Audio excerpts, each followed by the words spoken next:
الحمد لله ربنا أنعم علي. نعم. هو شال مني البصر سبحان الله، والحمد لله وعلى هذه النعمة. أنا في صلاتي لا أدعو أن الله يرجع علي بصري.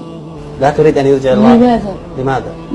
لعل يكون لي حجة عند الله يوم القيامة فيخفف عني بعضا من العذاب، وأقف بين يديه خائفا متوجلا يسألني ماذا فعلت في القرآن، فعسى أن يخفف عني، فالله يدخل من يشاء في رحمته، ولكنه أنعم علي بالقرآن.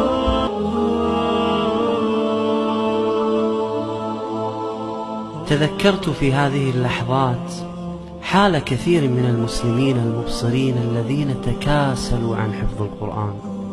يا الله، ماذا ستكون حجتهم عند الله؟